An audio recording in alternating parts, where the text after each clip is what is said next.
Tinotenda mururu nemuridzo. Vana baba makabvisa ngowani, tinoda kuti tinamate muzita renyu Baba remwanakomana neremweya mutsvene. Mwari tapano chive nesu, amen. Aiwa, tinotenda panguva ino ndichakumbirawo titungamirwe pakuombera madzimambo. Ndichakumbira baba wakutama ufa mutibatsiro tikwanise kuombera madzimambo ari pano.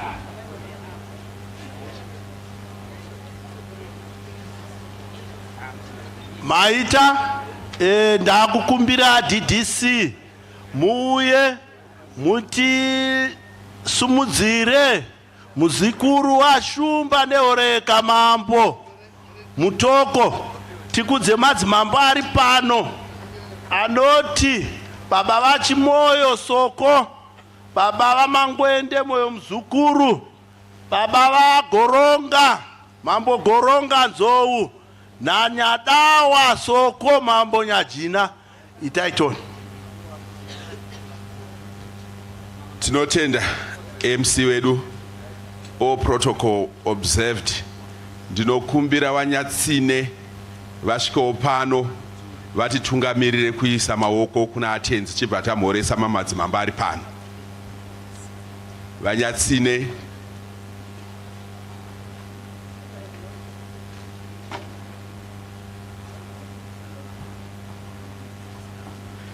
tiri munyika yaMambo Mutoko Shumba Nyamziwa, saka setsika yedu tinosuma chiitiko kwavari.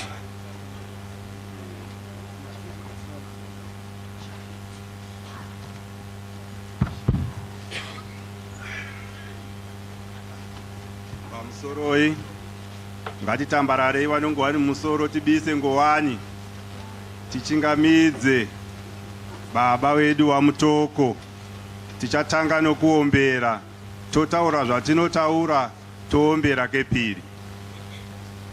Ngatitangei.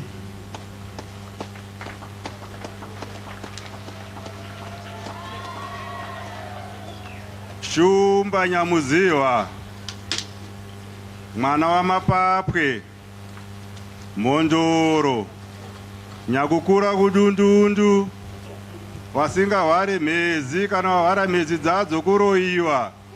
Zvakuda kuti tobate tsvimbo titsvage kuti zvabva nepi. Vanomimiriwa waona matsoka, kwai masango anyangara, kwaita chikara. Tapano vana venyu Nyamuziwa, pataungana tiri kutaura nezwi ribodzi, tichivaudza venyika dzekumawirira vasina mabvi kuti zvirango zvakatemerwa dzimba dzemabwe ngazvibviswe, tichazvidaba. Zviri zvichataurika mukati menzvimbo ino Nyamuziwa, kwakudya kwenzeve tozwa tiri pabodzi. Manja manja mwana wechirombo.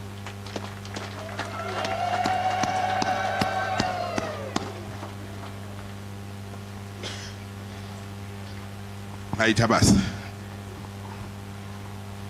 Tinotenda chiziviso kune vangade kutestwa zvirwere zvakasiyana siyana. Pane tendere apo yeMinistry of Health. Panguva ino rega ndizvininipise ndikuzivisei tine political leadership yedu yehurumende iri kutonga muZimbabwe, ZANU-PF. Ndichakumbira DCC chairman neDCC yenyese simukai mukwazise vanhu. Kwazise vanhu chairman. Bambe. Tinotenda tine makanselas ese ingosimukai muri pamuri toni. Council chairman itai kwazise vanhu. Tine ma MPs edu simukai. Ma MPs simukai. Tina Honorable Taskani vari kuno Mutoko South, Honorable Msiwa vari papo avo, Mutoko East, Mutoko North ina Comrade Makwira Nzou, kwazise vabereki.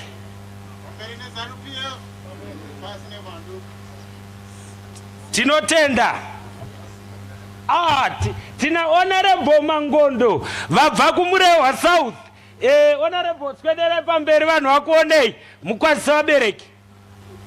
Kana paine mamwe ma MPs vabva nzvimbo dzakasiyana simukai tikuonei.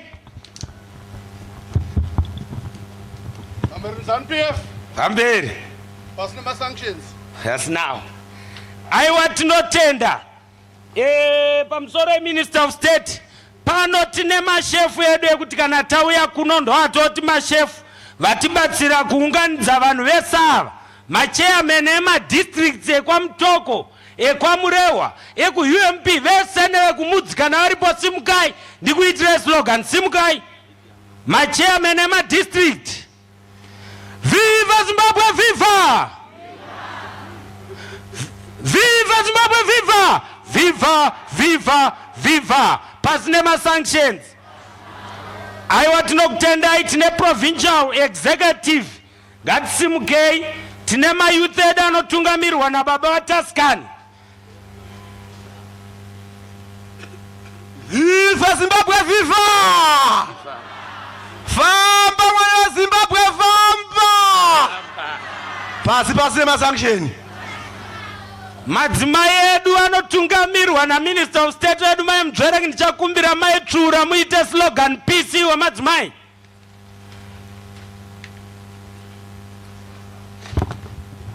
Wamunanga kwawaye! Mutoko waye! Nationalities waye! Pass nema sanction! Tinotenda! Tine ma veterans edu, ma veterans.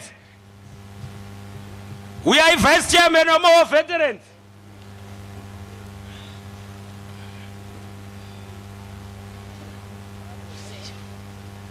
Omunanga oye! Mase Zimbabwe oye! Pasina ma sanction. Tine main body edu inotungamirwa na baba vagarwe, vaya vakamiririrwa na vice chairman wedu Mkanya wa Majuru.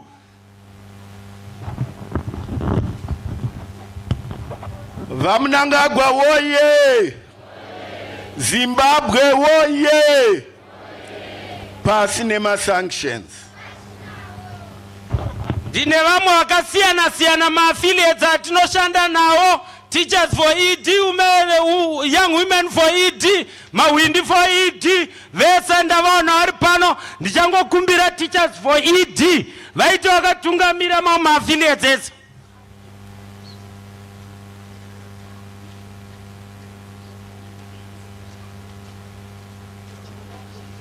Zimbabwe oye! Vamunangagwa oye! Pasine ma sanctions. Aiwa tinotenda tine ma NCA ari pano ma NCA members simukai. Baba wedu uyai mofela uyai mkwazisa wabereki.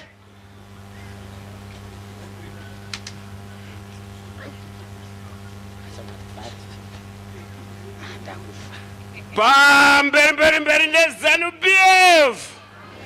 Pass ne wari pano wakadaidza ma sanctions. Tine ma central committee members edu nasi wanganga wasiri pano because kune musangano wavo ndo vakuru kumusangano weZANU-PF. Ndaona tine mwe MP wedu asvika muningina usapoda chinonoka. Muningina wedu wechidiki. MP we youth quarter tawanda mdo kwa Zamuri. Wauya na Chaka Dimas ndiye kunonotsa huyo. Pambere ZANU-PF. Zimbabwe oye! Oye! Pasine ma sanctions. Aiwa tinotenda panguva ino rega ndidzosere tsvimbo yoruzha kuna counterpart wangu uyai. Tinotenda counterpart. Pasine ma sanctions. Pasine ma sanctions. Panguva ino toda kusiya nguva kune munyori we National and East Province kwa Minister of State and Provincial Affairs and Devolution Baba T Kutama Hufa uyai kuno kumberi mutipe mashoko ekuti gamuchira.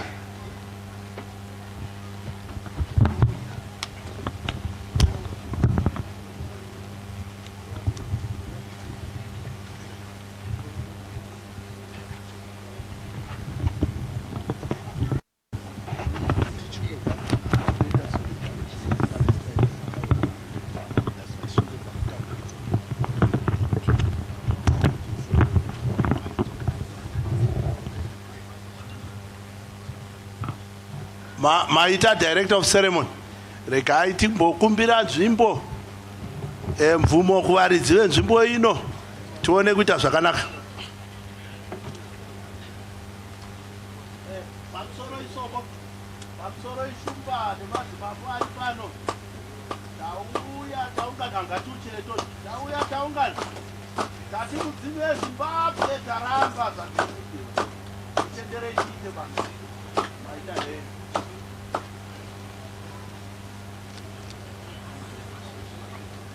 Pamusoroi muyenzi wedu anoremekedzwa Soko vachikombo vari Minister of State for Provincial Affairs and Devolution Dr. Apronia Mzerengwe. Pamusoroi madzimambo vari pano.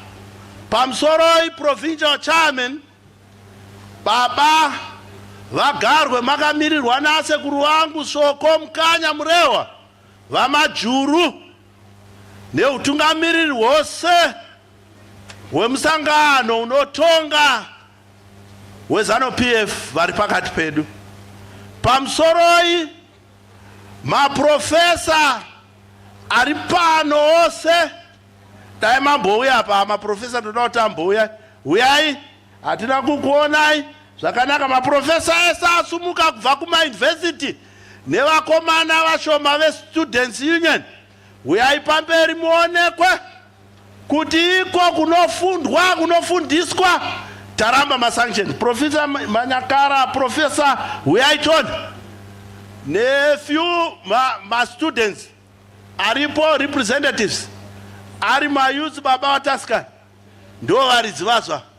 Tinoda kutendai mauya kunzvimbo yeni mashonalandis garai pasi ndabatwa nemaprofesa ndinongobvanda profesa hai kona profesa wakurusa masanctions anyway. Pamusoro ivatungamiriri vose vehurumende nevanoremekedzwa. Pamusoro Your Excellency the Ambassador of the Republic of Palestine to Zimbabwe, ndoda kuti makanzelazi nevamwe vose regai nditi dare rakudzwa tinofarira kuti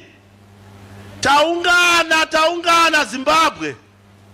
Saka mufaro wangu mukuru kuti gashirei mauya momo yose yeMashonalandis province kuuya kuti tiratidzire zviri pachena kuti zvirango zveupfumi, these hideous illegal and illegitimate sanctions imposed upon us ngave. Senyika seZimbabwe takazvipira kurwira nyika ino yeZimbabwe. Mutungamiriri wedu Shumba Murambo vaMunangagwa vachitaura vachiti nyika inotongwa nesu, igovakwa nesu, igovakwa nekunamatirwa nesu. Vamasanctions akaiswa kuti isusu tigotsutsumwa, isusu tigogwisana pakati pedu nekuti matambudziko eupfumi unenge wasungwa nemasanctions muzvikoro, mumacivil servants, mumabusiness, mumaacademia, mari dzichiita shoma. Zvese izvozvo zvakaitwa nemuvengi. Asi muvengi aita izvi ane zano guru raanoita, aisa masanctions kuti vana veZimbabwe titambure. Anouya zvenerweseri achiti honai imi veZimbabwe, imi vari pamberi penyu ndo vari kutadza kuita basa. Saka mozviziva nhasi kuti urongwa neurombwa hwemasanctions hwakamirira kubvisa nyika pairi, kubvisa hurumende pairi, kurwisa the great revolution yakafirwa nanachingaira vana nehanda, vana mapondera, nevamwe vese vari mumapako mumadziva nepesi. Saka tauya pano, Honorable Minister, kuti tidedze mhare dzese dzeZimbabwe ma-war veterans ese nemhuri yese mayouth yese kuti nevanonamata ngatibatane tirwise ma-sanctions. Tizviite izvozvo neunyanzvi. Tinarwisa sei ma-sanctions? Tinofanira kushanda nesimba kupfumvudza vanhu vagute. Tinofanira kuvaka ikonomi yedu. Tinofanira kuvaka migwagwa yedu kuitira kuti muvengi anyare. Ndinoda kutendai mhomo yese mauya. Majournalist woye! Majournalist woye! Mutoko woye! Zimbabwe woye! Abasha chikonyoka. Aluta continua. Thank you. Tinotenda mdenga. Zvakara mdenga. Titende tuombere maoko. Zvakare. Chikwengu. Mururu nemuridzo. Taona zvakakodzera, Honorable Minister, kuti tisati tasimudza mutauro wedu wekutanga. We want to observe a minute of silence kurangarira vana vekuPalestine vari kuuraiwa nema-Americans. Ngatimbosimukai tesana baba tobvisa ngowani to observe a minute of silence tichirangarira vana vari kushungurudzwa kuPalestine nema-Americans.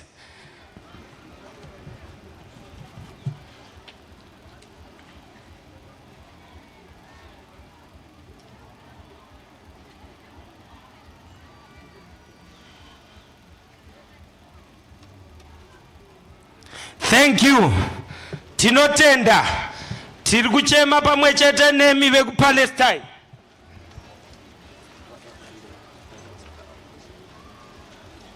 Panguva ino, Honorable Minister, ndibvumidzei kuti ndikumbire ambassador vedu venyika yePalestine vatange kuuya kuzotipa ma-remarks ne-solidarity message from Palestine. Honorable Ambassador, say.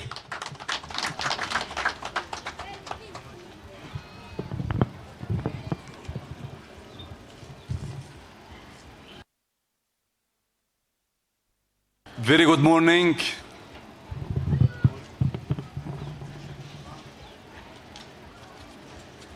Honorable Minister,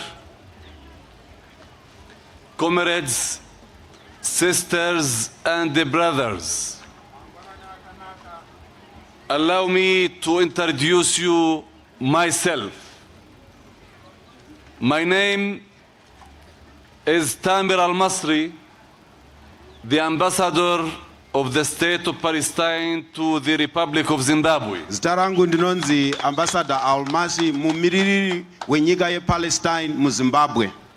But I left my diplomatic suit in Harare and I came here as a comrade because I like to be one of you. Ndasiya sutu yangu ku Harare ndikauya kuno segandanga nekuti ndinofarira kuzvifananidza nemi. As you know, as I don't speak now as full ambassador, I speak as a comrade. I want to mention that in Palestine I am PLO, Palestine Liberation Organization, and here in Zimbabwe I am ZANU-PF, and I don't hide myself.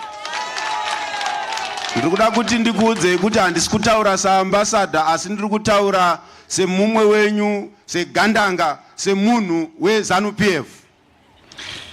Ladies and gentlemen, Vana baba nana mai, today we are here to raise our voice against the sanctions, the illegal sanctions. tiri pano kuti tiso izwi redu tichipikisana nezvirango zveupfumi zvakatemerwa Zimbabwe. And I highly appreciate what you are doing. You're gathering here to raise your voice, to show your solidarity with yourselves. ndinofara nezvamuri kuita kuti musimudze izwi renyu pamusoro pezvirango izvi, and to prove that you are still freedom fighters and you will maintain the independence of the Republic of Zimbabwe. uye kuratidza kuti magara muri varwi muchiri kurwa uye muchachengetedza rusununguko rwevanhu vemuZimbabwe. But it is not only Zimbabwean Day, it's Palestinian Day, because in Palestine also we raise our voice as none do. No more for illegal sanctions in Zimbabwe. Saka nesuo muri kusimudza izwi renyu sezvatiri kuitawo kuPalestine, muno muZimbabwe zvirango zveupfumi hazvichadikanwa. And we consider the sanctions as a kind of the collective punishment that should be removed today before tomorrow. Saka isusu tinoona zvirango izvi zvinofanirwa kuti zvinofanirwa kubviswa nhasi kwete mangwana, zviri kuranga isu vekuPalestine nevanhu vemuZimbabwe. And we are sure with your leadership, the brave comrade Emerson Dambudzo Mnangagwa, that Zimbabwe will not give up. Tinotenda kuti neushingi hwemutungamiri wenyu comrade E.D. Mnangagwa, Zimbabwe haisi kuzodududza. Sisters and brothers, vana sisi nana mukoma, you don't know that the PLO fighted with the national movement of Zimbabwe before 1980 in your struggle against the apartheid regime. PLO yekunyika kwedu yakarwa pamwe chete nevarwi vemuZimbabwe gore ra1980 risati rasvika. And I think our historical relations with the national movement of Zimbabwe, that now it's up to 50 years, enable us to say that we know the leadership and the people of Zimbabwe very well. Saka ukama hwedu hunodarika makore makumi mashanu hunotiita kuti tizive uye kunzwisisa kuti utungamiri hwemuZimbabwe hwakamira sei. So we advised everybody according to our knowledge of the leadership of Zimbabwe and the goodwill of this great people. Saka tinodzidzisa vanhu tivapa mazano zvichibva pakuziva kwedu utungamiri hwakanaka hwemuZimbabwe. We advise them the cooperation, I think the best solution instead of sanctions. Tinovakurudzira kuti dyidzanai nevanhu ava kwete kuvaranga. And because we are very generous people, nekuti tiri vanhu vanopa, we gave them a free advice. Saka vatinofambidzana navo, vatinoonana navo, tinovaudza chokwadi chiri pachena, tichivapanga mazano vasingabhadhari. Very free advice. Tichivapa mazano vasingabhadhari. That you tried the sanctions for 20 years or more. Kuti makaedza zvirango zveupfumi kwemakore makumi maviri nekuraudzira.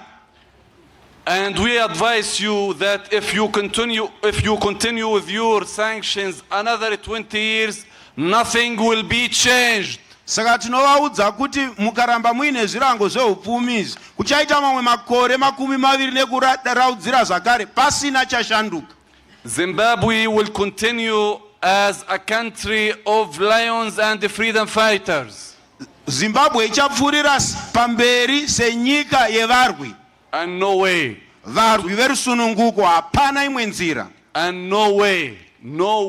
Hapana imwe nzira. For the people of Zimbabwe, after the blood that paid and after the cost that they paid for their independence, to be slaves for any nations. Nekuda kweropa remagamba rakarasika, hapana Zimbabwe paichapfuurira pamberi vanhu vayo dziri nhapwa. I want to say that every year in the 25th of October we actually commemorate this day, the Anti-Sanctions Day in Palestine. Ndikuda kuti zuva rega rega ra 25 October tinocherechedzawo zvirango zveupfumi zvakaiswa paZimbabwe kuPalestine kunyika kwedu.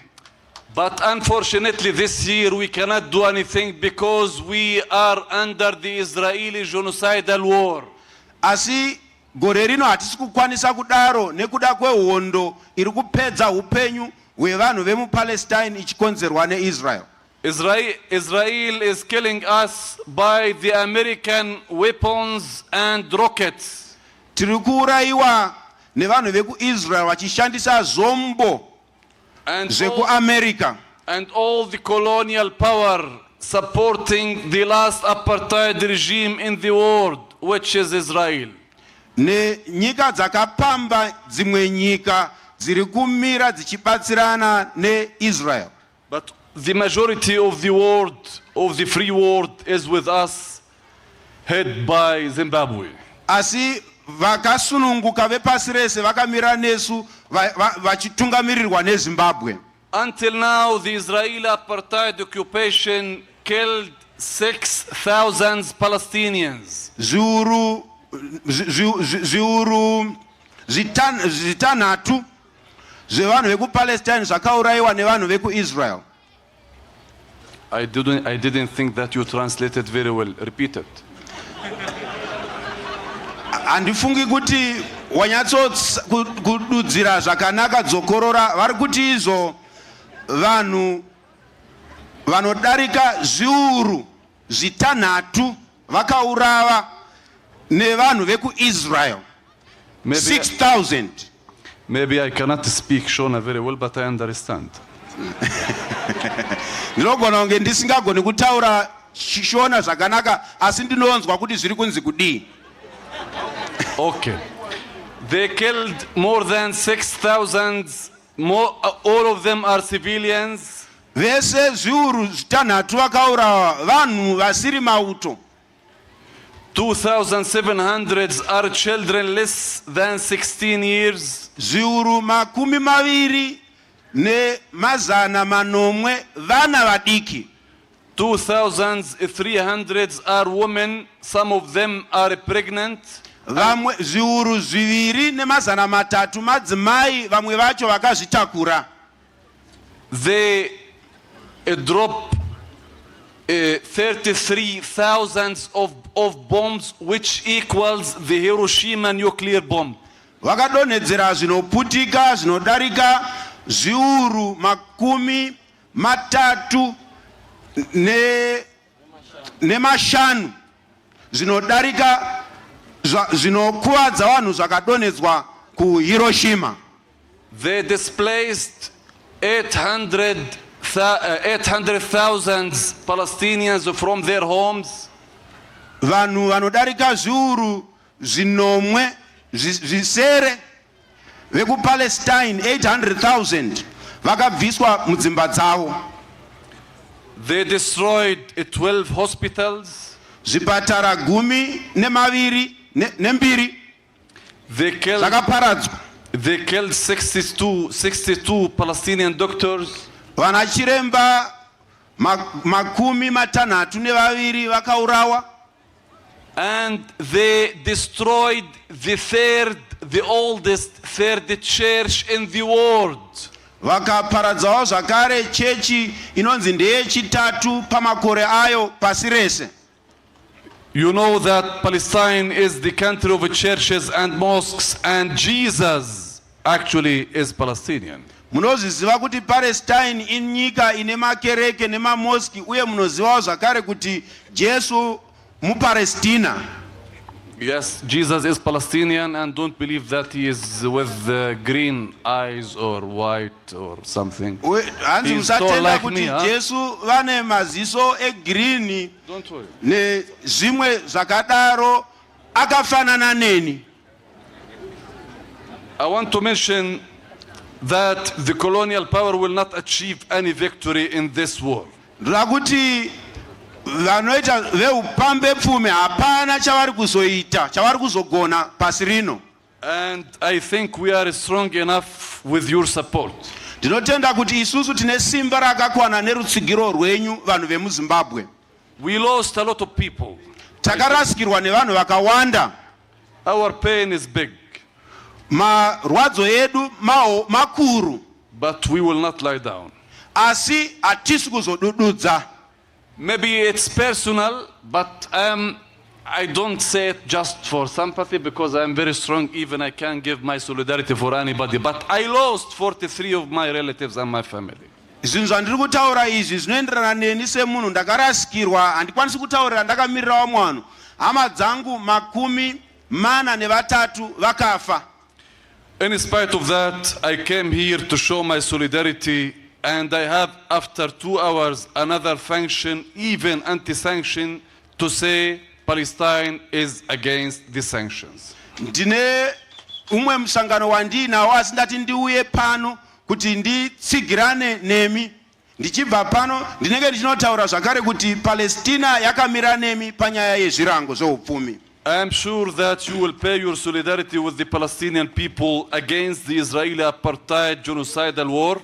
Uye nekumira kwamunoita nevanhu vekupalestine nehondo yeIsraeri yekupedza vanhu vekupalestine. And I'm sure that you will continue maintaining your independence, and Zimbabwe, I'm sure, will achieve the vision of 2030 with a great successful. Ndinotenda kuti muchabudirira pa vision 2030 uye mucharamba muchichengetedza kuzvitonga kwenyu. I want to thank my comrade Richard Mahomva for his initiative to invite me to come here to see my great comrades. Ndoda kutenda shamwari yangu va Richard Mahomva kundikoka kuti ndiwe pano ndionane nedzimwe hama dzangu. I want to thank my sister, the Honorable Minister. Ndotendawo zvakare hanzvadzi yangu vanoremekedzwa Minister Mzerengi. All my comrades. Hama dzangu dzese. And I want to conclude by saying that I am one of you, if you accept me. Ndoda kukupeta mashoko angu nekuti ndiri hama yenyu, ndiri mumwe wenyu kana muchindigamuchira. Zimbabwe oye! Zimbabwe oye! Palestine oye! Palestine oye! Viva, viva, comrade! Viva! Viva, viva! Comrade Idi Mnangagwa! Viva, viva, comrade Idi Mnangagwa! Viva the Palestinian struggle! Viva! Pamberi nekurwa kwe Palestine! Pam cinema sanctions! Pass cinema sanctions! Down with the sanctions! Pansi ne apartheid! Pasi nerusarura! Pamsi Israeli colonialism! Pasi Israeli colonialism! All the best for you, and I thank you. Ndinokutendai muve nezuva rakanaka.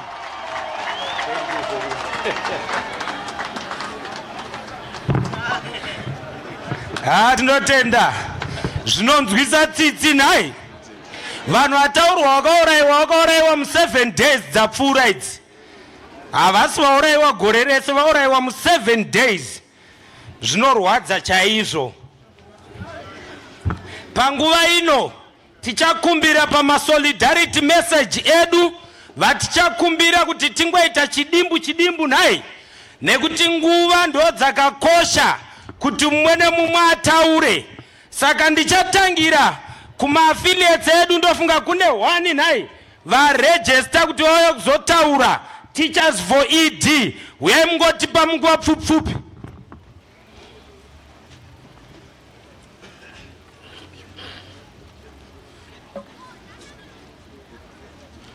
The Honorable Minister here present, the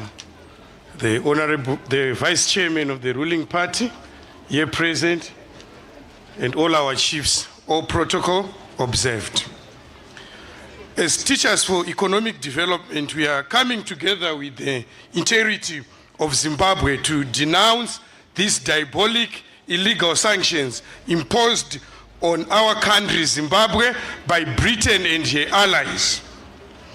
The Iranian sanctions have a negative effects on our economy and especially on the education sector. It is impacting negatively on the quality of our education in Zimbabwe. And as Teachers for Economic Development, today we are saying an ideologically oriented teacher will fit properly and perfectly in the mainstream economy and will be able to survive in a sanctioned-induced economy. Therefore, in this sanctioned-induced economy, we are saying by 2027, as Teachers for Economic Development in Marsh East, every teacher must be ideologically oriented so that that teacher will understand the negative impacts of sanctions on Zimbabwe. We will continue to condemn those sanctions, our motherland, to the affiliate of the Britain and her allies. And sanctions have been induced to our country, Zimbabwe, because of the land reform program, which have benefited over 250,000 families and farmers in Zimbabwe. And this figure translates to quite a number of millions of Zimbabweans who are harnessing the low-hanging fruits of our national heritage.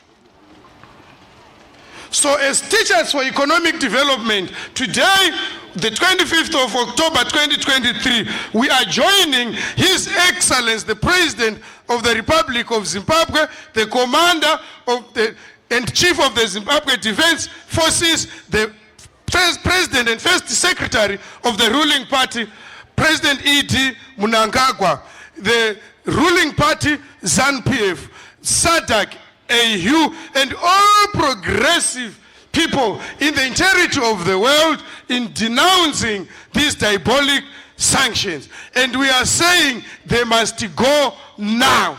Sanctions are a war. Sanctions are a crime against humanity. And we are saying they must be unconditionally removed on our motherland, Zimbabwe. Viva Zimbabwe, viva! Pass nema sanctions. Thank you. Tinotenda mahanzwa dzidzisi varamba masanctions.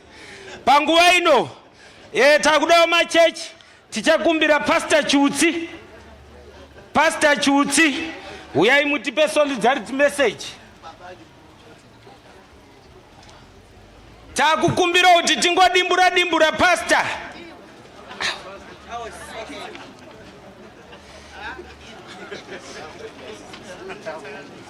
Hallelujah. Hallelujah. Pamsoroi vanoremekedzwa vose nemukana uno. Ndasimukira pano ndakamirira vemachechi. Mutungamiri wenyika anotaura kuti nyika inotongwa nevene vayo, ichinamatirwa nevene vayo. Saka ndoda kuti nditaure kuti vemachechi vamwe vangu, nyika yedu kuti ienderere mberi inoda isu kuti timire nayo. Ndoda kuti nditaure zvishoma ndichibatanidza zvandichataura ndichiisa mushoko raMwari kuna 2 Kings 7. Ndichangotaura nyaya yacho kuti pakanga pane vanhu 4 vakanga vane maperembudzi. Saka vanhu vane maperembudzi vakanga vasingabvumirwa kupinda muguta. Muguta umu makanga mune maSyrians akanga arimo. Saka vakazvibvunza kuti ko torarama sei tiri pano, tofa here tiri kuno kunze kana kuti toenda kune maSyrians. Saka vakasarudza kuti rega tiende tione kuti zvinofamba sei. Vaendako, pavakazosvika muguta vakaona maSyrians asisimo. Zvinonzi izvo neshoko maSyrians akanzwa kufamba kwevanhu 4 kuita kunge kune machariots nevanhu vehondo vakawanda vakatiza. Saka ndiri kuti nyika yedu nezvatakatarisana nazvo takamira tichirwa tiri pamunamato. Mwari vanotirwira. Hazvina basa kuti takasungwa kana kuti zvakaita seMwari open a way for us. Saka ndoda kuti nini ndakamirira vemachechi. Tikatarisa kuno kwa MUTOKO, kune Ossos Mission, kune Leprosy Center, kune dzimwe nzvimbo, kune mamwe nzvimbo dzinochengetwa nherera. Machechi hatichakwanisa kuti tichengete nherera nemhaka yezvisungo zvakapirwa kunyika. Zvisungo zvakatemerwa nyika hazvisi kuomesera vatungamiri venyika. Zviri kurwadza kune munhu wose ari munyika ino yeZimbabwe. Saka zviri kutsvaga kuti isu tose tibatane, timire tichirwira nyika yedu yeZimbabwe. Ndoda kuti semachechi tinofanira kunge tichivaka kunyangwe nemahospitals, asi nemhaka yemasanctions hatichakwanisa kuvaka mahospitals. Tinofanira kunge tine macrash yekuti vana vadiki vadzidze, hatichakwanisa kuita izvozvo zvose. Kana development inongodiwa chechi vanhu, saka vanhu kana vachiremerwa neupenyu hakuna kwatinokwanisa kuti tiende. Ndoda kupa mashoko ekupedzisira ekushingisana. Vana vaMwari ndatizvo vaSiria vakatiza mutsindo wevanhu 4. Takatarisa Sadc yamira panapa panga pane wekuPalestine anga ari panapa. Achimira nesu despite kuti vari kurwadziwa. Sadc yese yamira nesu pamusana pekuti Mwari vavhurira kuti Zimbabwe yangu. This is our beloved country. Ukaona uri mutungamiri wechechi kana kuti pastor, usingamire nevatungamiri venyika unenge uri wrong, amene unenge uchinamata Mwari upi. Mwari vatitire zvakanaka. Amen.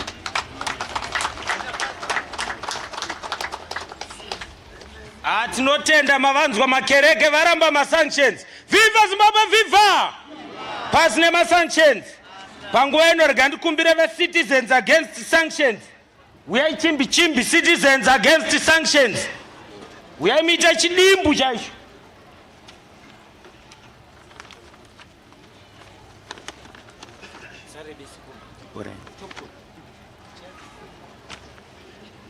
Pasi nemasanctions. My youth warrior! Youth warrior! National and East warrior! Passing the sanctions. Today, the 25th of October, marks the denouncing of the economic sanctions which were put against our country, Zimbabwe. So my name is Comrade Gladius Punye. I shall represent the Youth League of Mashonaland East and the citizens against the sanctions. We are in solidarity with the Sadc in turning down the economic sanctions which were put on us, on which were suppressed by the Western countries, namely Britain, America, and the European Union. So this message is directed straight to the Western allies, as we are in solidarity with Sadc. Saka tiri kuti pasi nemasanctions sema youth. So I shall read the message, the solidarity message. Ladies and gentlemen, good morning, my fellow patriotic Zimbabweans in our province, Mashonaland East. A very good morning, our Honorable Minister of State for Provincial Affairs and Devolution, Honorable Munzverengwi. Our invited guests, government officials, churches, church leaders, traditional leaders, party leadership here present, the citizens against economic sanctions, provincial chairman, Honorable Isaac Tuscan, and your national and district structures, and all protocols observed.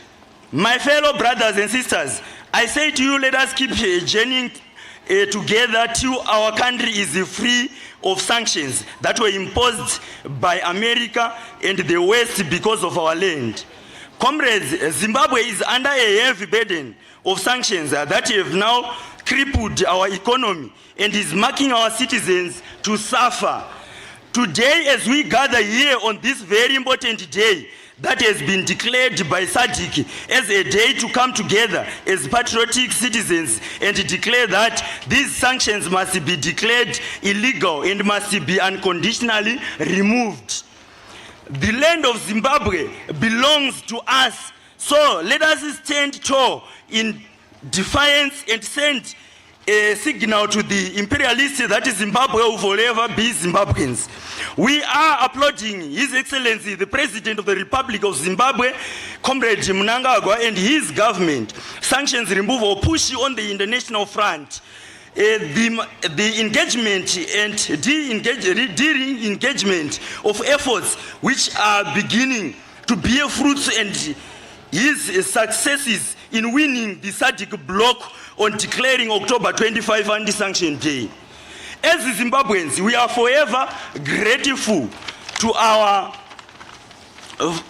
friendly Sadc member countries in calling for the lifting of the coercive, punitive, and unilateral measures. Honorable Minister, our organization, Citizens Against Economic Sanctions, is an organization led by patriotic Zimbabweans with youth who are brave in denouncing these sanctions. Comrades, Zimbabwe must be left alone to chart its own economic destiny, unhindered and unsuffocated by sanctions. We are very grateful and highly motivated by our head of state, His Excellency.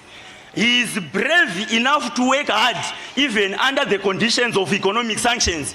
You can see our president is striving hard, especially in terms of hardship. You know very much that there are other people in this country, Zimbabwe, who are going there asking for sanctions to be imposed against our motherland, Zimbabwe. And we are suffering because of that. But you have seen our president, Comrade Emerson Dambudzo Mnangagwa, is striving hard. He has put forward a vision 2030, which is all well documented in the NDS1. And all these programs, like he is fighting hard to have our infrastructure built, to have our dams constructed. You see, in Mashonaland East, we have Muchekeranwa Dam, which has been constructed under sanctions, even in sanctions. So you can see even Mashingo Road is now carpeted. The whole country is being constructed. You can see that we have got a vibrant leader, a visionary leader, Comrade Emerson Dambudzo Mnangagwa. So in conclusion, as youth in Mashonaland East, we are not going to sit down. We are not going to fold hands. We are not going to fasten our seat belts. We are going to push forward. Tichatotakura gidi chairo. Ndina chairman wangu warunditi ngatitakure gidi. It's better tidzokere musango imomo. Our forefathers showed us the way. Let's fight against these economic sanctions. Let's fight against the push from the Western allies who don't want to see us prospering, who don't want to see our youth going to work, our youth seeing the future Zimbabwe or flowing milk and honey. Thank you. Tinotenda wechidiki nhasa atikuwadza nechirungu panapa. Ndanzikazoti unotombotaurawo chirungu. Panguva ino ndinokumbirawo vari kuuya kuzopa masolidarity message. Haisi speech nai. Speech ine varidzi naika. Saka tinongoita kasolidarity message kadiki diki tichidambura. Iko zvinota kukumbira hanzi mwana wopa MUTOKO Central anonzi Violet Nyarugwe natanyaradzwa Mangoma vari padhuze avapo.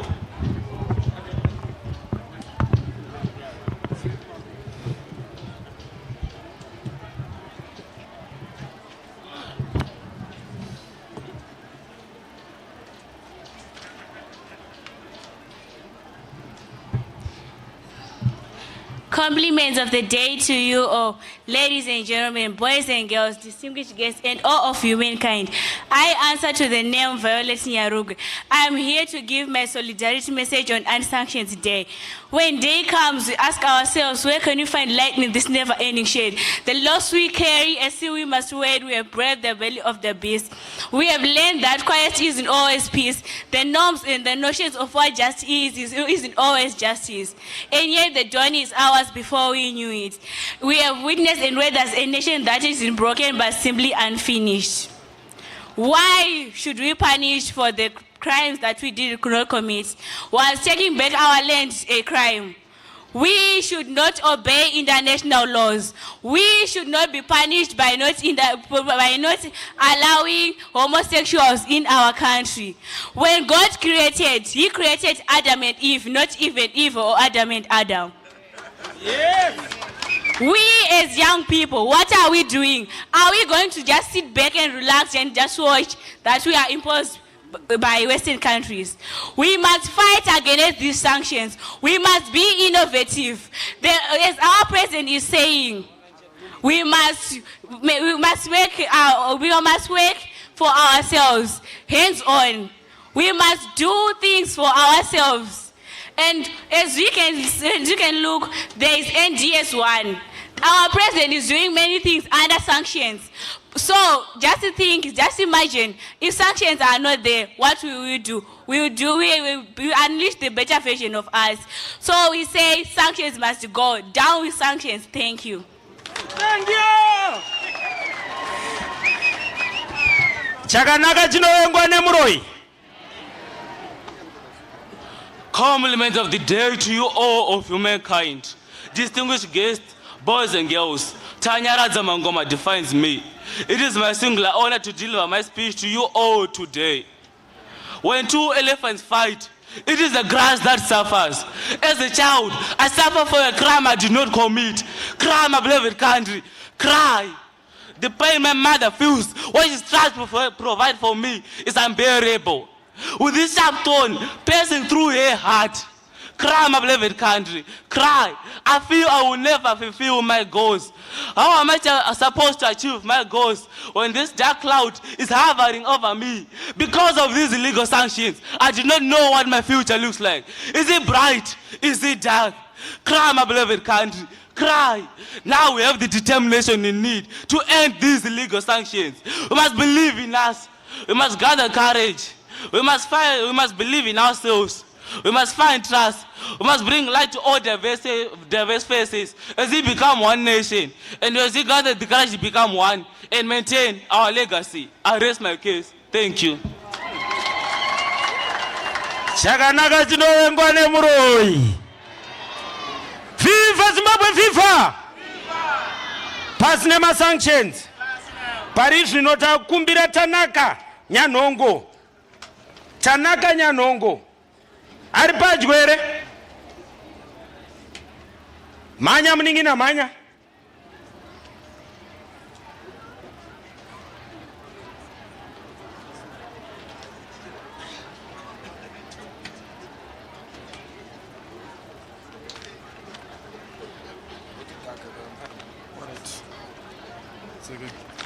Zimbabwe, oye. Oye. Pasine sanctions. Right. Pamsora Minister, my chiefs, my MPs, SRIPO, the DMTS, Diplomatic Mission Trust for ED. We as students, we stand with our elders to fight against the sanctions. We are gathered here to fight as province, a country-wide and a nation-wide. We have suffered a lot. Enough is enough. Look at the effects that the sanctions are posing to us. As youth, as students, we are suffering. Our education quality is down. Look at us children. Do we have the future tomorrow if you are all imposing drugs? We say no to sanctions. Many youth have indulged in drug substance and sexual harassments, etc. Due to the sanctions, many may question, how do sanctions cause this? Sanctions suppress the country's economy. For a country to run, we should not have sanctions. For elders and youth to be out of these inhuman acts, they need jobs, then sanctions should stop. For a country to have enough jobs, everyone to have a job, everyone to be satisfied, they need jobs. And for these jobs to come, sanctions must stop. This punishment of suppressing Zimbabwe and SADC countries should stop. We say no to sanctions. Sanctions should stop. Thank you. Tinotenda mawanzwa nedu akasvinura. Iko zvinotaka kumbokumbira vakuru vedu vemusangano. Ndichatanga neWomen's League yedu. Pakumbirwa kuti PC vauye vachitaura vakamirira madzimai. Mamatsura uyai. Vaomberere maoko vachiuya.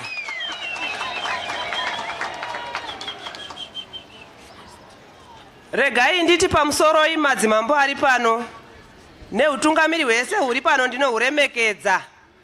Pamusoro ivana amai nana baba.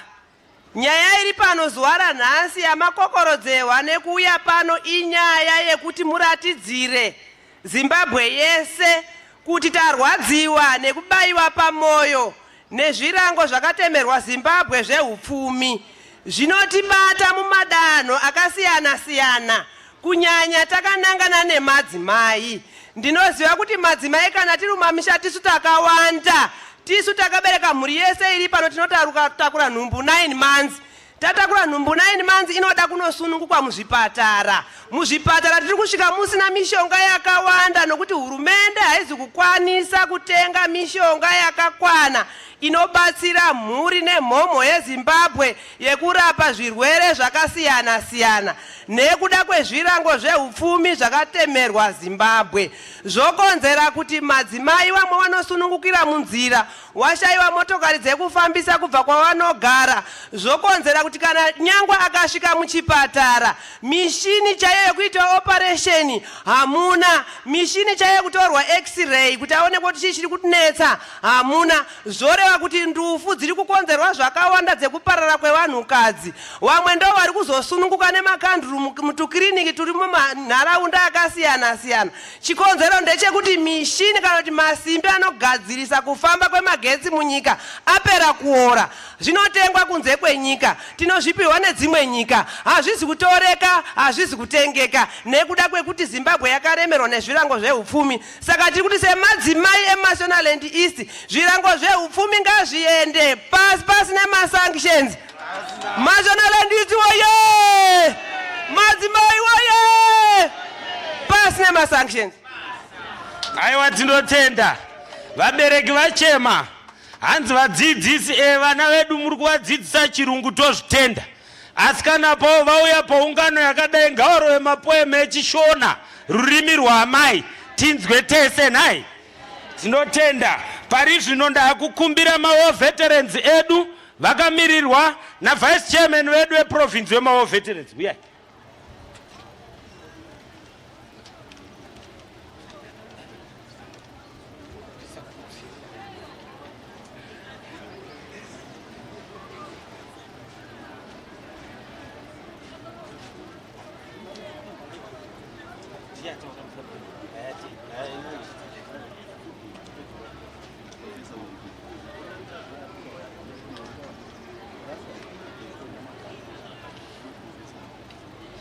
ZANU-PF oye!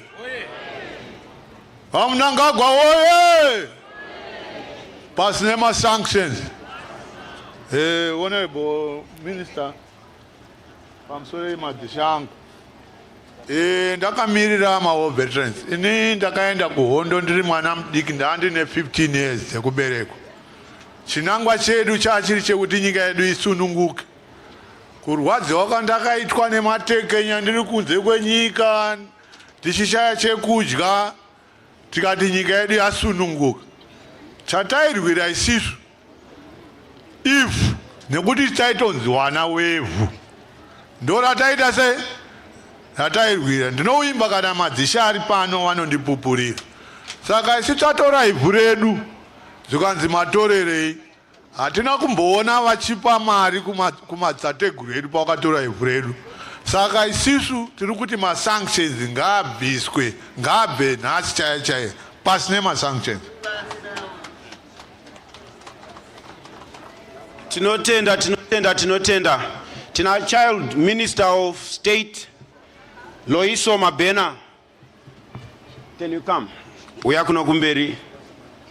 Minister of State Mashonaland East, the minister you are. Minister. Thank you. I'd like to welcome the Honorable Mashonaland East Minister of State, Honorable Mjerengi, Honorable Members of Parliament, fellow junior members of Parliament, our traditional leaders, distinguished guests, and all the people gathered here today.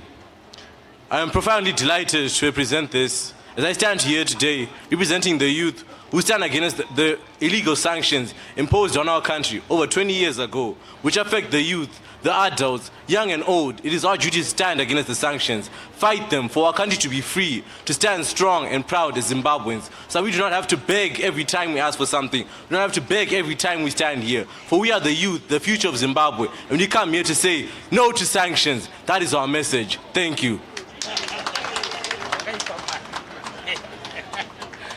Short and precise, nae. Yareganzi Child Minister of State.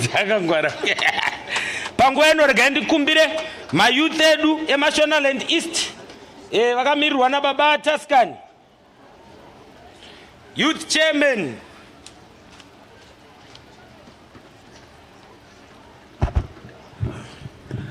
Pamsoroi Minister wedu Achikombo Pamsoroi PS utungamiri wemusangano wese Pamsoroi regai nditi ndakamirira wechidiki mayuthi ese ari pano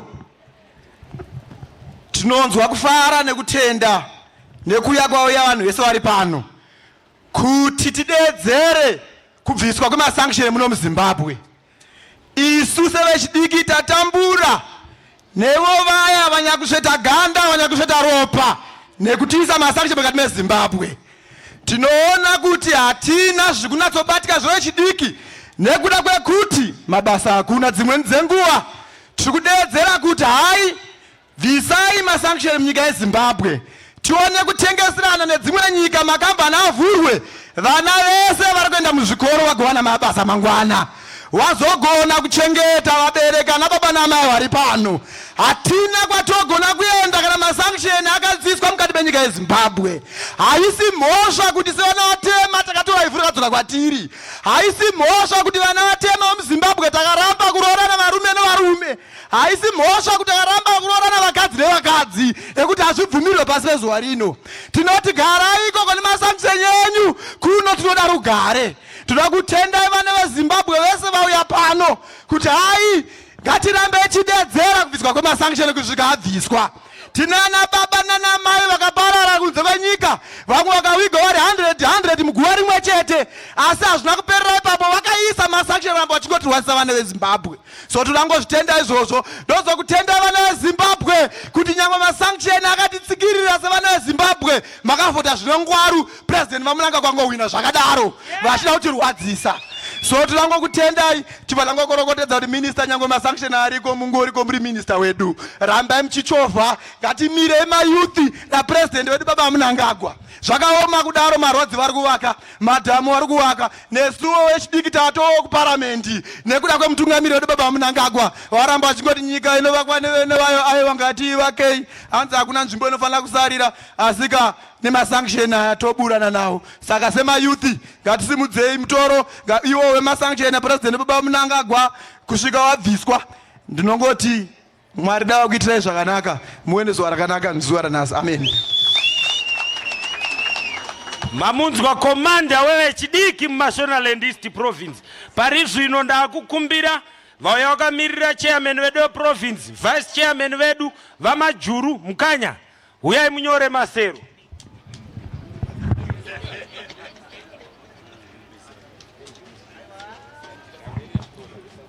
Pamsoroi resident minister vedu, pamsoroi madzimambo, pamsoroi utungamiri hwese hwemusangano uri pakati pedu, vashandi vehurumende, majournalists, vana vechikoro, pamsoroi ndoti dare rese rakudzwa.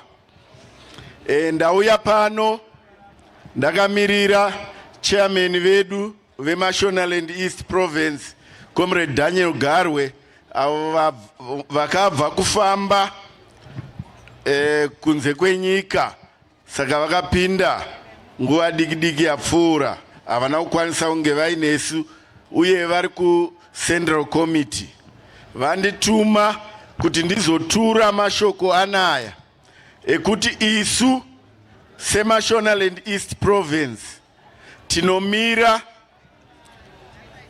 nenyika dzeSADC dzose pazuva rino remusi wa25 October patino chema tichikurudzira kubviswa kwemasanctions atakatemerwa isu senyika yeZimbabwe, nekuti isu takapinda muurongwa hwekupedzesa basa rakanga ratangwa nehama dzedu vatinoti war veterans rekusunungura nyika ino tichirwira ivhu redu. Saka patakatora ivhu redu ndo pakatanga nyaya yekutemerwa zvirango kwenyika inoi. Zvirango izvi hazvisi kurwadza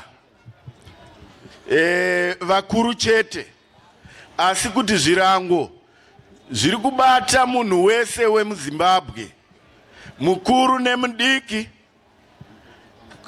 kusanganisira nevakazvidevedzera kuti zvivepo vemunyika muno.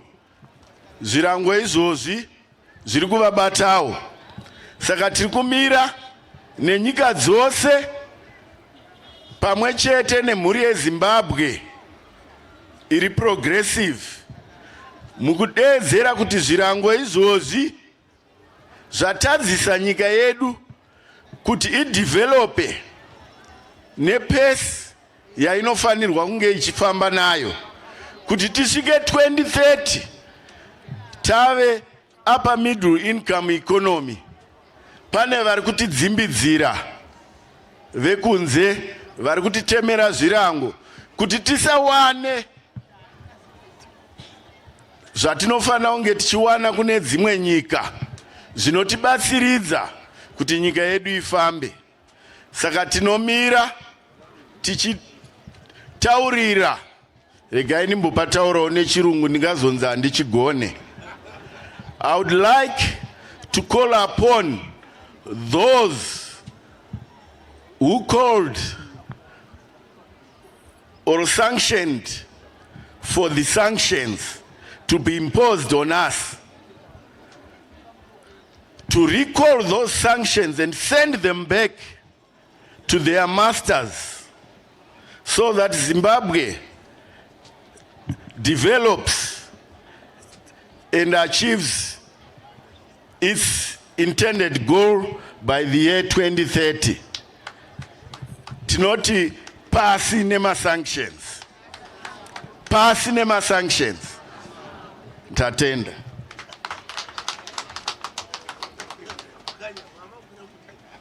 Tinotenda tikufurira paurongwa hwedu tiri pano pamutoko tirwisana nenyaya yezvirango zvoupfumi. Tichakumbira vanyamangara, Professor, uyai kuno kumberi mutipe mashoko enyu.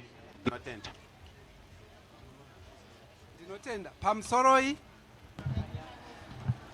pamusoroi zita rangu ndinonzi Professor Nyamangara.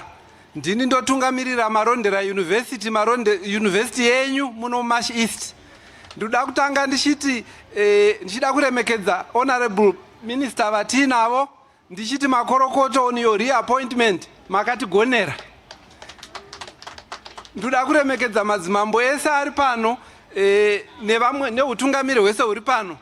Ini ndakamirira mauniversity ese nema-higher and tertiary education institutions, ma-polytechnics nema-teachers colleges.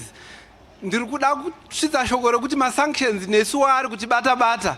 Pane zvakawanda zvatinoshandisa mukudzidzisa vana venyu, zvatinotenga kunze kwenyika zvatisingakwanise kutenga kana kuzviwana nema-prize atinenge tichiita anenge akatinakira. Saka ma-sanctions tinokumbirisawo kuti akabviswa, nokuti mhosva yatakapara hatizive. Muchindoona kudai soka PhD rangu ndere soil science, handifunga kuti pana anoziva kukosha kwevhu kukunda kwangu. Saka ivhu rakakosha zvikuru, ende toda kuti asi hatingoridza mhere takabata gotsi. Isusu se-higher and tertiary education tiri kuita education 5.0. Tiri kudzidzisa vana venyu kuti vashandise maoko avo, kuti kana vapedza chikoro vanokwanisa kuita mamwe mabasa avanozviitira nemaoko avo, kuti vasazongomirira kuti makambani akavharwa nevakatisira ma-sanctions avapinze basa chete. Saka naiwawo ndinotenda. Aiwa, tinotenda mavanzwa Professor. Pamusoro ishefu wamajuru, pamusoro Minister of State, pane mhosho yandaita pano sakomiza. Ndakangotarisa mutende umu. Paye pandati mudzi yawo yakakwana. Vauya na DCC chairman wavo ndine urombo kuti hanzi amboya akada kugara umu. Akanzi budai imomo. Ndinokukumbiraiwo leadership yekumudzi. Mutiregererewo. Chairman nemhuri yenyu simukai. Mungokwazisa vabereki. Chairman vedu vamashonganyika. Mhuri yemudzi mutiregererewo.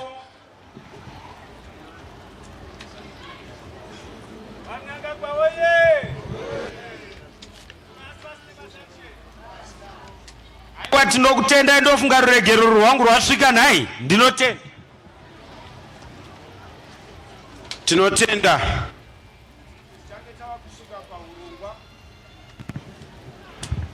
Urongwa hwekuti tizive pemwenzi wedu achatipa mashoko. Asi tisati tadaro vakutama ufa ndo vachatizivisa vachigadzirira. Mai Matipano, mai kana kuti mai Vale vane poem yavo yavainayo haina kureba. Ngati vauchirire tivaomberere pasi nemasha. Mai Vale. Pamsoroi. Famba Zimbabwe, famba. Famba Africa, famba. Famba Palestine, famba. Pass sanctions. My name is Chupikai Matipano. I am a daughter of an irreturnable war veteran, and I end up in grade 4. My poem is a reminder to the West. A story with a simple point is always understood, so now talked in parables and told us to be good, now preached in parables to each and every man. One of them I talk to you today, the brave Zimbabwean comrade Emerson Mnangagwa. The one I talk for you today tells all of us to try and treat our neighbors as ourselves and not pass them by. The reminder to the British. Behind the whole country, the British stand. They were waiting for our land. The Zimbabweans who slowly walks and passes on their way. British attack the Zimbabweans with guns, sticks, and stones. They knock them down upon the ground. They take all that they own. They leave them lying sick and sore upon the hard, sharp stones. They left them there upon the ground, alone at an end. Will any passerby now soap and treat them as some friends? Ian Smith. Here comes an evil man. Ian Smith on his way. Is he might stop to help the Zimbabweans stand again, but not live for another day? Why stop to help these common people? The people I do not know. What care I for these common people? The people I do not know. Ian Smith passes on his way and leaves the Zimbabweans to die. Why is it that they all do this? Or what's the reason why? Here comes a man of God, Bishop Abel Muzorewa. Is he might stop to help the Zimbabweans stand again, but not, he is just passing by. Muzorewa passes on his way and leaves the Zimbabweans to die. Why is it that they all do this? Or what's the reason why? Here comes an intelligent man, Comrade R.G. Mugabe. Comrade Mugabe says, British and Americans rule your countries and I rule my Zimbabwe. He said, Zimbabwe shall never be a colony again. Thank you, Mr. President. May your soul rest in eternal peace. I salute you. Now, here comes the Second Republic, led by the man of the moment, His Excellency, Dr. E.D. Mnangagwa. He looks a simple man from a poor tribe in Zimbabwe. A poor in cash, but rich in mind. But look, he stops there on his way with kind and loving care. He helps the Zimbabweans to stand again, and he does not leave them there. Come now, he says, you shall rest your wounds upon your land, much better safe inside your minerals than lying here instead. Comrade Mnangagwa says, come now, you shall rest your wounds upon your land, much better safe inside your minerals than lying here instead. So now, here comes some young, useless, young men and ladies, the spy of the Americans, the puppet of the West. They call themselves some leaders. What a leader when you say yes to homosexual. What a leader when you say yes to lesbians. What a leader when you sell your own land. What a leader when you derail the indigenization and empowerment of the blacks. What a leader when you invite sanctions to your own country. Oh, men and women, come back to your own senses. So now, my fellow Zimbabweans, Which men, I ask you now, to say and to talk about? Behave as a man should. For those who pass the poor Zimbabweans by, or the one who did some good. The only man upon the road is a brave Zimbabwean. Is the last man who shall rule Zimbabwe forever and ever and ever with unity, peace and development until God says come. Farewell, British and Americans. My reading name, never mind. You may forget the writer, but don't forget my order to remove these illegal sanctions. I thank you. Jimaivale iwawo wadi 11 Goromonzi mururu na muridzo tinotenda vakutama ufa tinokukumbirai muye kuno kumberi mutizivise pamusoro pemwenzi wedu tinotenda maita mashonalandisi waye Mutoko waye Zimbabwe waye Viva, viva Zimbabwe! Viva, viva Mashonalandisi province! Viva Mutoko!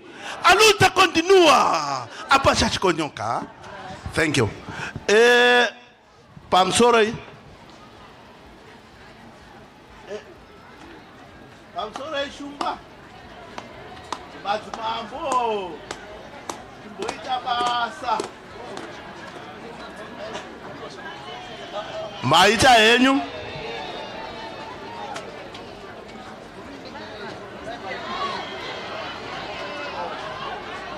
tinotenda. Thank you so much.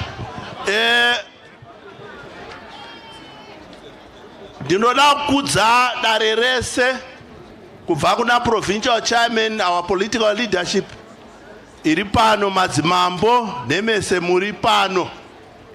Mukana uno nguva ino ndoda kusumudzirai muenzi wedu anoremekedzwa.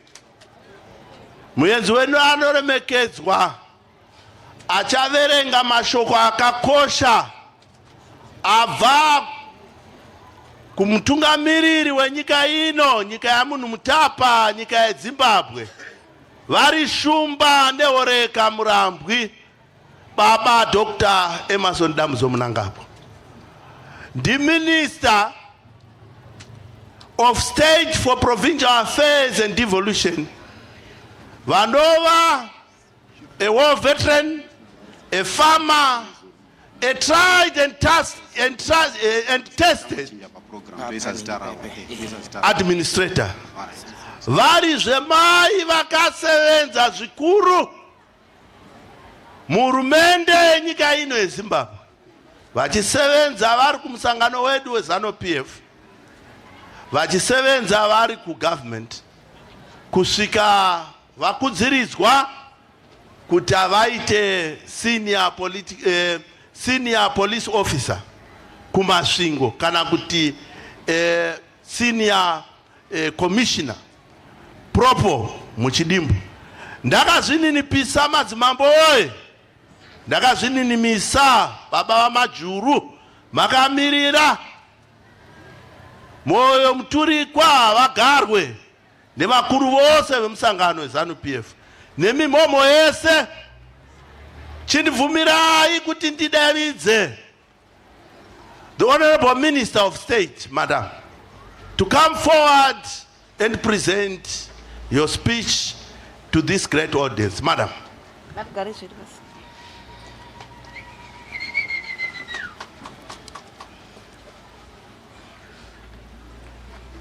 Masvita Secretary wedu, ndisati ndaverenga mashoko angu regai nditi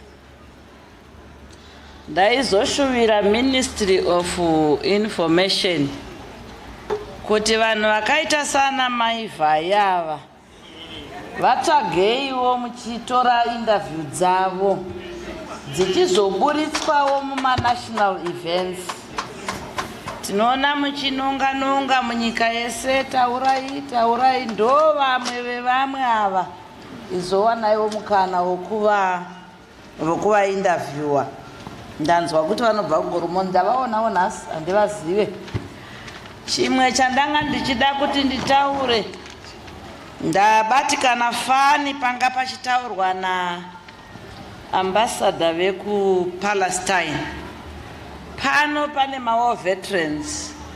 Munoziva kuti hondo yakaipirei. Munoziva kufa kunoita vanhu nguva yehondo. Kana kuine hondo hazvina mhosva kuti uri hama yemunhu ari kudonedza mabhombo acho kufa. Vanhu vari kufa kuIsrael. Vanhu vari kufa kuPalestine. Manzwa matauriro ake anga akabatikana achitaridza zviri kuitika kuPalestine, kurasikirwa nevanhu 43 panguva diki ko ikaita makore seyedu yeZimbabwe yatakarwa. Tinotarisira kuti upenyu hwevanhu vakawanda unenge waparara. Saka zviri kungoreva kuti vanodedzera masanctions vaya havanyatsoziva kuti zvakaipirei kunyika uye zvakaipirei. Vaya vanonyepa vachiti sungirirai pamakanoitora tigonoitoravo, hazvina kunyanya kuchipa kudaro. Ndinosvivira kuti vachaona zviri kuitika kune dzimwe nyika vagoziva kuti nyika inoda kuchengetedzwa.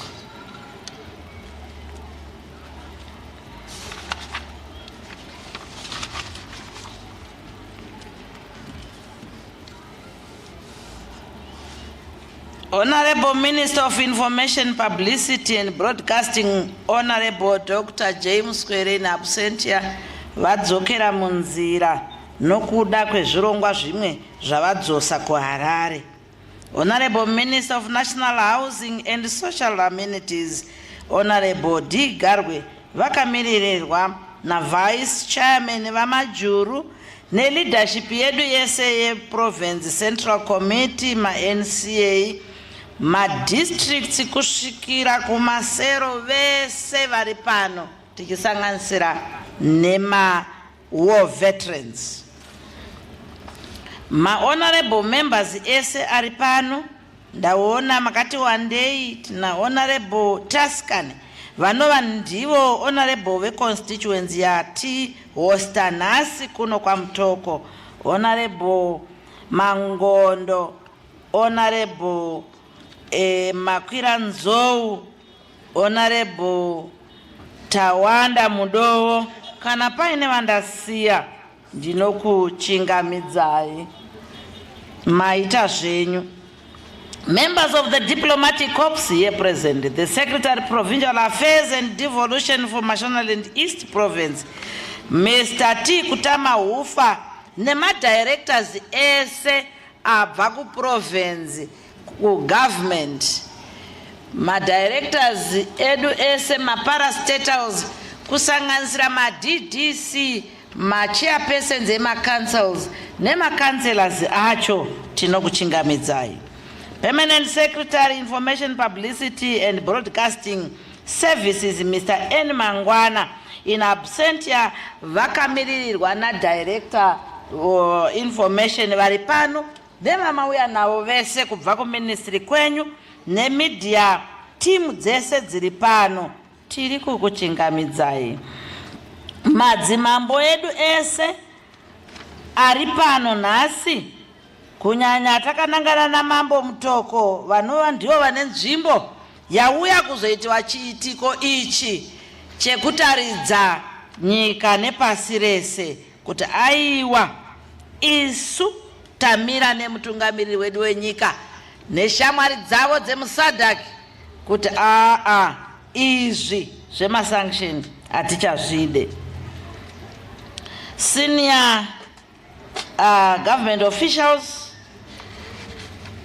chairpersons, Mutoko Rural District Council, Church Fraternity, mapasta edu ari pano, ataona pastor wachitipa solidarity message, ma affiliates ese ari pano, maona zvakakosha kuti munge muvai pano. Tinokuchingamidzai. Distinguished guests, ladies and gentlemen, comrades and friends, I wish on behalf of Mashonaland East Province to thank and pay tribute to the Ministry of Information, Publicity and Broadcasting Services, our dedicated residents, for organizing and honoring the Sadc Anti-Sanctions Day. We managed to join the rest of the region in commemorating this event, which we are holding under the theme, Harnessing the Youth for Accelerated Socio-Economic Development in the Fight Against Sanctions.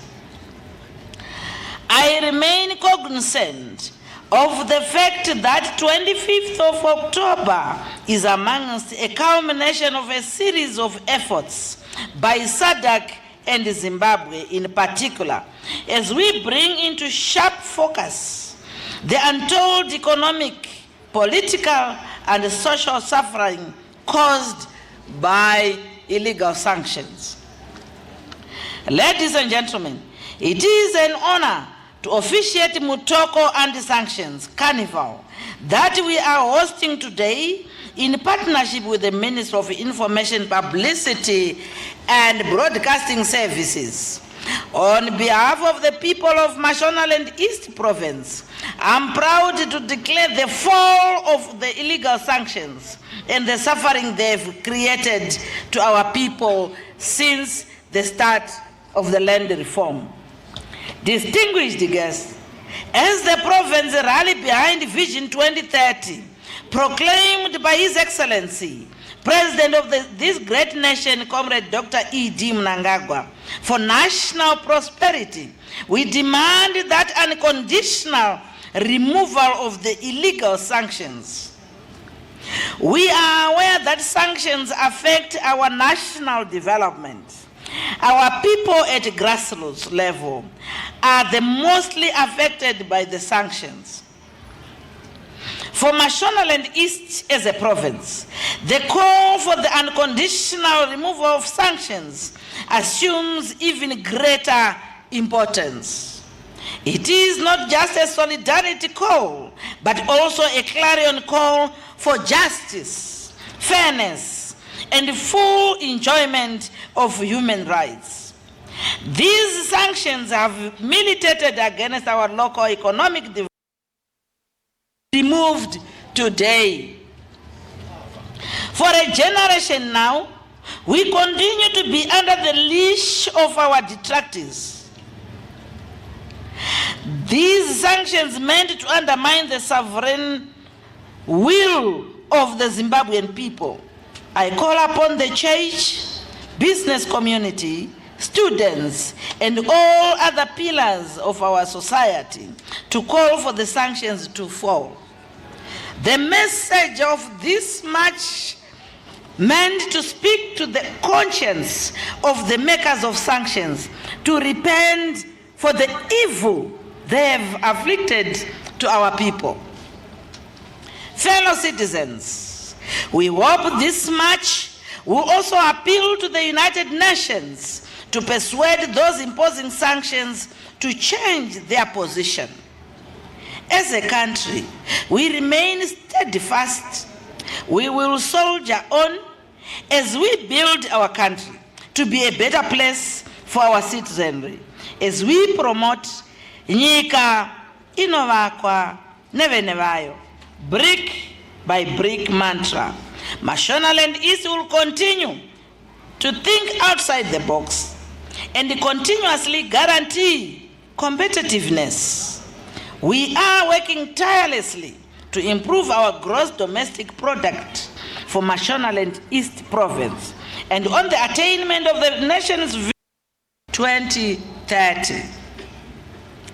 Such developments are evidence that Zimbabwe is on a positive trajectory, and the lifting of sanctions will accelerate the realization of positive milestones.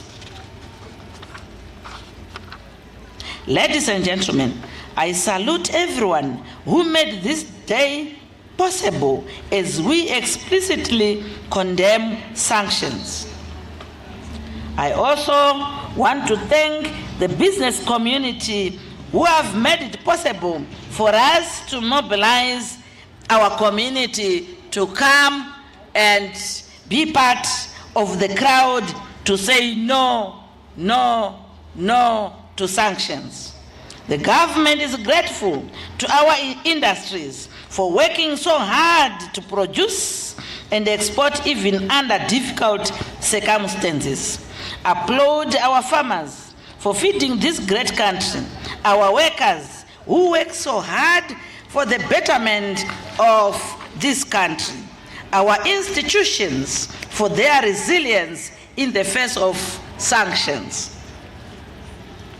The deadly and televised spectacle of unjust effects of sanctions by the Western countries, based on blatant lies peddled shamelessly on their external monopolized media, claiming sanctions as targeted, is a dramatic example of a false and failed global information society founded on the twin aggressive impulses of shock and awe.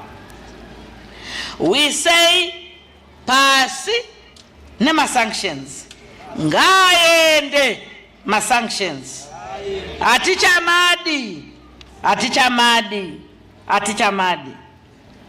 Ladies and gentlemen, our government will continue to offer support to our institutions, our industry, and our people in the face of sanctions.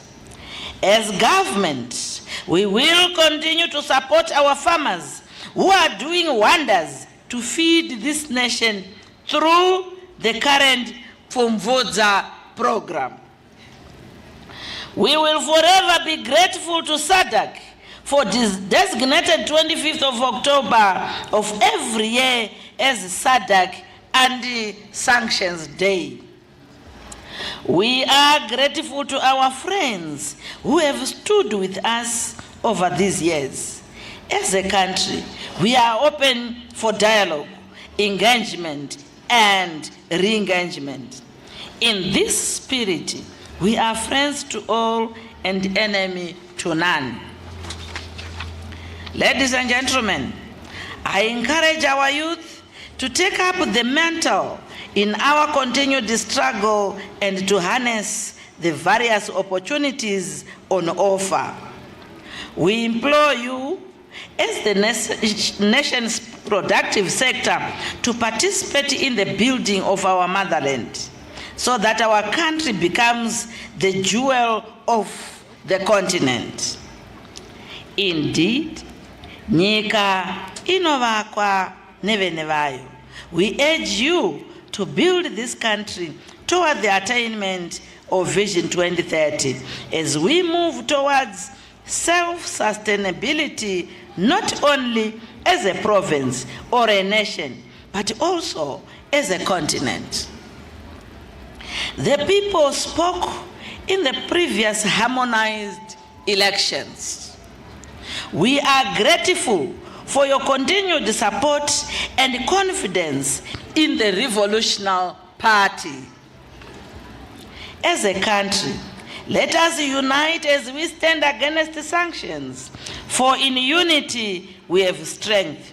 Let us build our country for the future generations.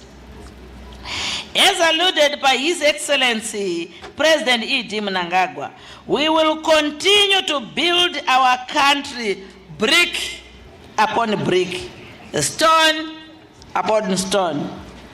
Tinotenda, I thank you. Siyabonga. Tinotenda, Honorable Minister, nemashoko yenyu. Panguva ino vakuru vachigadzirira kugara pasi, chakumbira MUTOKO High School muye kuno kumberi vane chimbo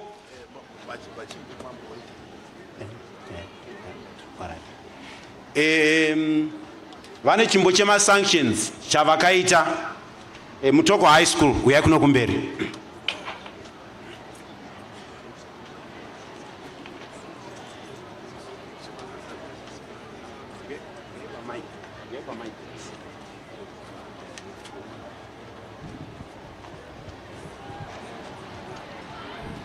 Paper mic, close to the mic. Who is leading?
Zimbabwe, Tachema, Tavakujia Nokote Shironda, RTCA, Sadc Pindirai, say no to my sanctions.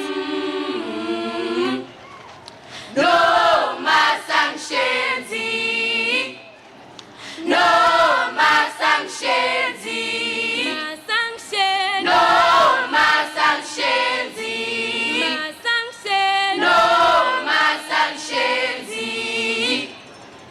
Say no to sanctions.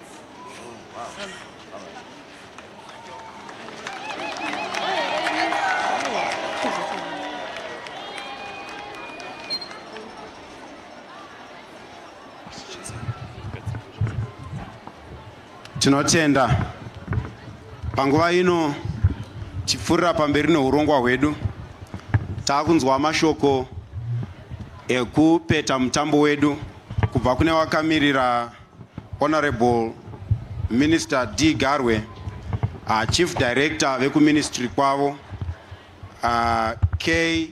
Rimai, vauye kuno kumberi, tatenda.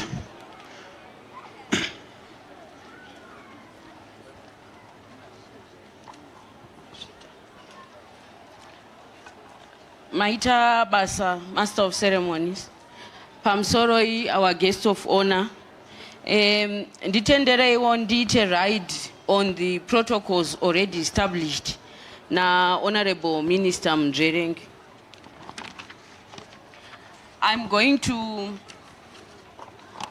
deliver this speech on behalf of Honorable Daniel Garwe. It is my singular honor to address this gathering on behalf of the Minister of National Housing and Social Amenities, Honorable Garwe, who's also the chairperson of the ruling party in this province. It has been a busy day in which, it has been a busy 2 days in which we sought to have our voices heard in our quest to have the sanctions removed. I believe that our efforts through activities and the narrative we've propagated have gone a long way in reaching out to the intended audiences. We might seem like we have a long way to go, but we remain resolute in our fight to ensure that we uplift the lives of our people unhindered by the sanctions. Your efforts have added to the trajectory towards the removal of sanctions, and we hope that those who imposed them could also see how they are stifling growth and suppressing the efforts to harness the democratic divide. Tinoti pasi nema-sanctions. Pasi nema-sanctions. We continue to hope and pray for their removal so that we can scale up our re-engagement drive. We have always maintained that as Zimbabwe, we are a friend to all and an enemy to none. However, we applaud Zimbabweans for their resilience despite the circumstances and registering significant progress in most social and economic sectors of our nation. This is a commendable move.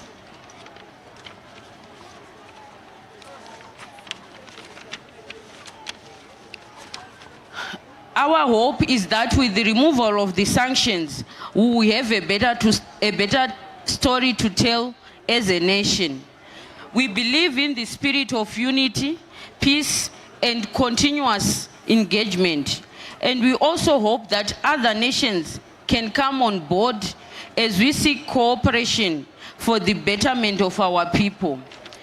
May we continue with our efforts to ensure that we reach out with our clarion call against sanctions. We would like to thank the Sadc and the region at large for joining hands with us in this initiative and speaking with one voice. May this spirit of togetherness continue to prevail until we win this fight against sanctions. Thank you, Maitabas. Tinotenda. Tichipfuurira pamberi, tichakumbira Honorable Senator Chief Nechombo, mutungamiri wedu, vauye kuno kumberi vatipe mashoko ekuvhara. Ishe.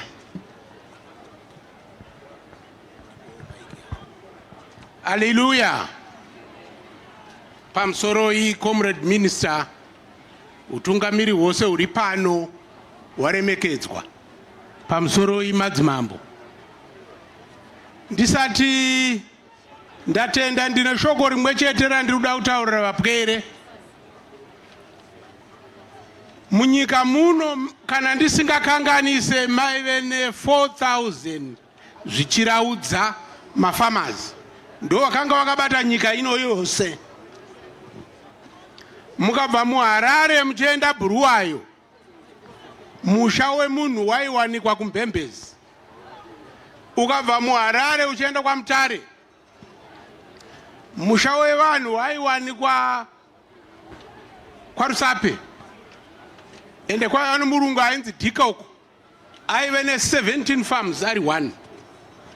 Ukabva muHarare uchienda kuZambia, misha yevanhu yaiwanikwa kuKaroi.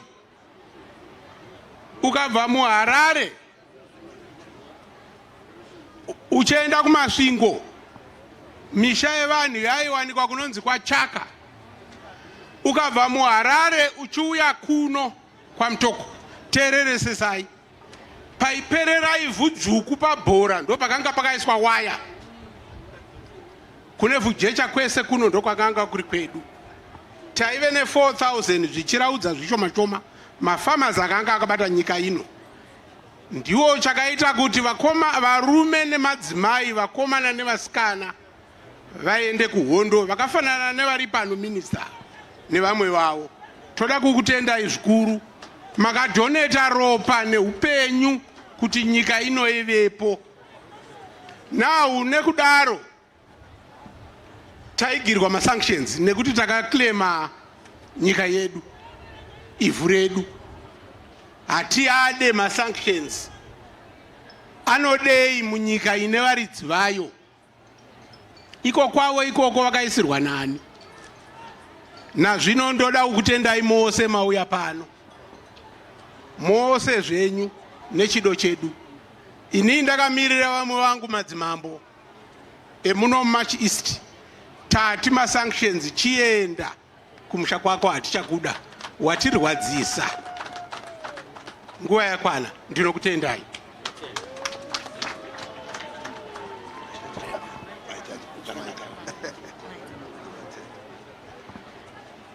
Tinotenda mambo. Tinotenda. Ngaziende. Zirango za upfumi ngaziende. Ndikati ngaziende moti ngaziende. Zirango za upfumi. Ngaziende. Atizide. Tinotenda. Tavakusvika kumapeto kweurongwa hwedu pano, asi masikati kune vakakokwa. Tine humwe urongwa huri paGohori Resort. Tapuwa chiziviso chekuti vanhu vasina kupuwa matickets echikafu mucharamba makagara pamuri ipapo, muchapuwa zvekudya muri pamuri.